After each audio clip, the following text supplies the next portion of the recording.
Hi అండి, అందరికీ నమస్కారం. వెల్కమ్ టు అత్తాకోళ్ళ వంటలు. ఈరోజు దేవాలయంలో ప్రసాదంగా ఇచ్చే రుచికరమైన చక్కెర పొంగలతో మీ ముందుకు వచ్చేసాను. ఇంట్లోనే ఎలా ఈజీగా చేయాలో మీకు చూపిస్తాను.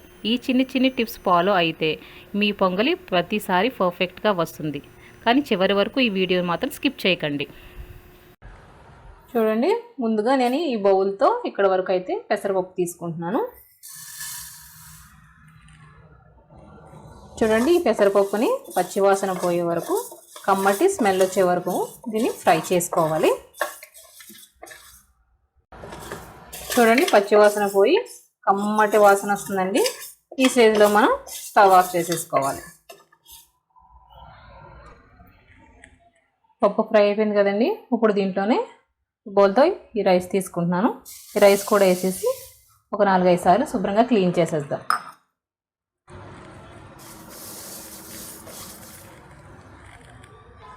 చూడండి, ఇలాగ 4-5 సార్లు క్లీన్ చేసేసుకున్న తర్వాత నేను ఈ బౌల్తో మొత్తం పప్పు రైస్ కలిపి బౌల్తో ఫుల్ అయిందండి. దీంతో మనం 2 కప్పులు వాటర్ యాడ్ చేసుకోవాలి.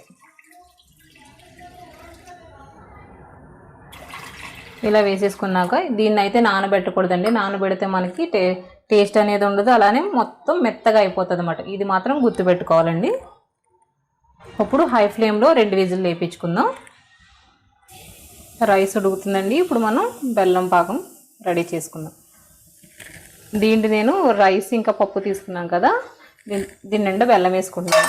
మన ఆప్షనల్ అండి, స్వీట్ మనం తిన్నదాన్ని బట్టి వేసుకోవచ్చు. మాకైతే కొంచెం స్వీట్ ఎక్కువనే తింటారు కాబట్టి నేను 1 కప్ వేసి కొంచెం హాఫ్ వేస్తున్నాను. ఇందులో కొద్దిగా వాటర్ కూడా యాడ్ చేసుకోవాలి. ఎక్కువ వాటర్ అవసరం లేదని కొద్దిగా వేసుకొని దీన్ని కొంచెం తీగ పాకం వచ్చేదాకా కలుపుకుంటూ ఉండాలి.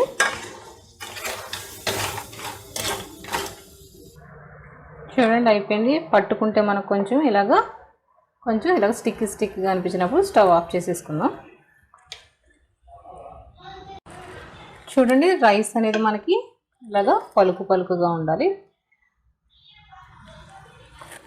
ఇప్పుడు మనం ఈ బెల్లం పాకం పట్టుకున్నాం కదండి, ఇందులో వేసుకుందాం. దీన్ని వడగట్టేసుకోవాలండి. నేనైతే వడగట్టేసుకున్నాను.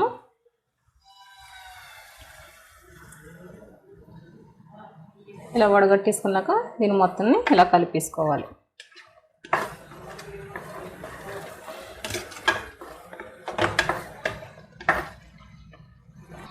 అలానే ఇలాచి పౌడర్ కూడా వేసేసుకుందాం. వేసేసుకొని దీన్ని కూడా ఇలా కలిపేసుకుందాం. ఇది ఇలా ఉడుకుతూ దగ్గరకు అవుతూ ఉంటుందండి. ఇందులోకి మనం డ్రై ఫ్రూట్స్ ఫ్రై చేసుకుందాం. ఇంతలోగా చూడండి, ఉడుకుతుంది కదా.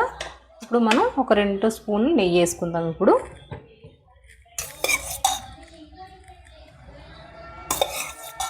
నెయ్యి ఎంత ఎక్కువ వేసుకుంటే మనకి చక్కెర పొంగల్ అనేది అంత టేస్ట్గా ఉంటుందండి.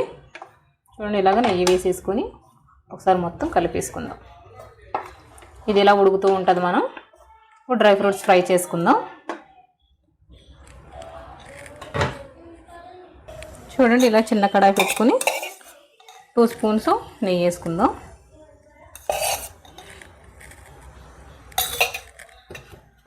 చూడండి, నెయ్యి హీట్ అయ్యింది. ఇప్పుడు చిన్నగా కట్ చేసి పెట్టుకున్న కొబ్బరి ముక్కలు వేసుకుందాం. ఎండు కొబ్బరి అండి ఇది. ఎండు కొబ్బరి అయితేనే టేస్ట్గా ఉంటుంది.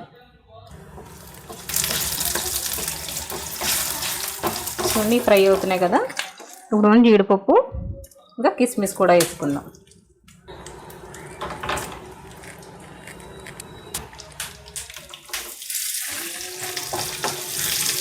చూడండి, బ్రౌన్ కలర్ వచ్చేదాకా ఫ్రై చేసుకోవాలి.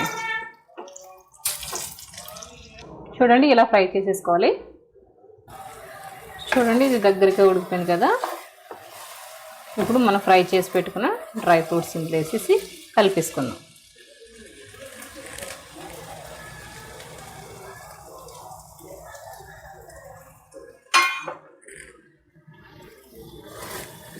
చూడండి, ఇలా కలిపేసుకున్నాక ఒక బౌల్లోకి తీసేసుకుందాం.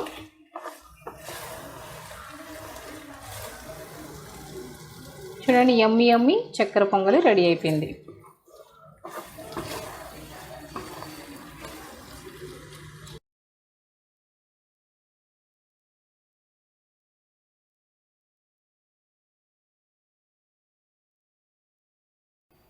చూడండి యమ్మీ అండ్ టేస్టీ చక్కెర పొంగల్ అయితే రెడీ అయిపోయిందండి. ఇప్పుడు మన వరలక్ష్మి పూజ వస్తుంది, అలానే దసరా నవరాత్రులు వస్తాయి కదండి. ఏదో ఒక రోజు అమ్మవారికి అయితే ఇలాగ స్పెషల్గా నైవేద్యం చేసి పెట్టండి. మీకు ఈ వీడియో కనుక నచ్చినట్లయితే లైక్ చేయండి, షేర్ చేయండి, అలానే సబ్స్క్రైబ్ మాత్రం మర్చిపోకండి.